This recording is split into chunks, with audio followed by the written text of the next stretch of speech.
रामायण क्या है? एक रात की बात है। माता कौशल्या जी को सोते में अपने महल की छत पर किसी के चलने की आहट सुनाई दी। नींद खुल गई। पूछा कौन है? मालूम पड़ा श्रुतकीर्ति जी, सबसे छोटी बहू, शत्रुघ्न जी की पत्नी। माता कौशल्या जी ने उन्हें नीचे बुलाया। श्रुतकीर्ति जी आईं, चरणों में प्रणाम कर खड़ी रह गईं। माता कौशल्या जी ने पूछा, श्रुति, इतनी रात को अकेली छत पर क्या कर रही हो बेटी? क्या नींद नहीं आ रही? शत्रुघ्न कहाँ है? श्रुति कीर्ति की आंखें भर आईं, मां की छाती से चिपटी, गोद में सिमट गईं। बोली, मां, उन्हें तो देखे हुए 13 वर्ष हो गए। उफ! कौशल्या जी का हृदय कांप कर झटपटा गया। तुरंत आवाज लगाई। सेवक दौड़े आए। आधी रात ही पालकी तैयार हुई। आज शत्रुघ्न जी की खोज होगी। मां चली। आपको मालूम है शत्रुघ्न जी कहाँ मिले? अयोध्या जी के जिस दरवाजे के बाहर भरत जी नंदीग्राम में तपस्वी होकर रहते हैं, उसी दरवाजे के भीतर एक पत्थर की शिला है। उसी शिला पर अपनी बाह का तकिया बनाकर लेटे मिले।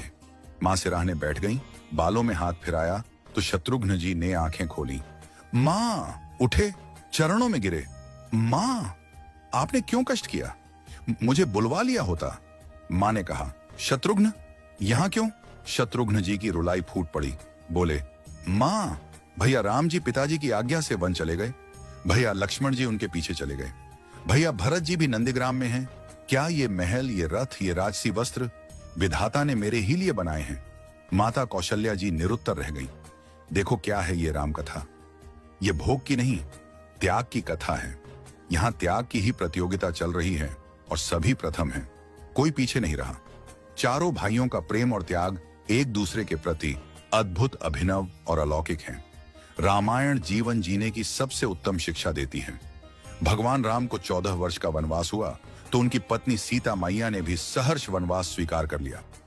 परंतु बचपन से ही बड़े भाई की सेवा में रहने वाले लक्ष्मण जी कैसे राम जी से दूर हो जाते? माता सुमित्रा से तो उन्होंने आज्ञा ले ली थी वन जाने की। परंतु जब पत्नी उर्मिला के कक्ष की ओर बढ़ रहे थे तो सोच रहे थे कि मां ने तो आज्ञा दे दी, परंतु उर्मिला को कैसे समझाऊंगा, क्या बोलूंगा उनसे? यही सोच विचार करके लक्ष्मण जी जैसे ही अपने कक्ष में पहुंचे तो देखा कि उर्मिला जी आरती का थाल लेके खड़ी थी और बोली, आप मेरी चिंता छोड़ प्रभु, श्री राम की सेवा में वन को जाओ। मैं आपको नहीं रोकूंगी। मेरे कारण आपकी सेवा में कोई बाधा ना आए, इसलिए साथ जाने की जिद भी नहीं करूंगी।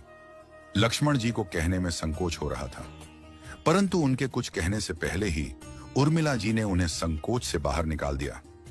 वास्तव में यही पत्नी का धर्म है। पति संकोच में पड़े उससे पहले ही पत्नी उसके मन की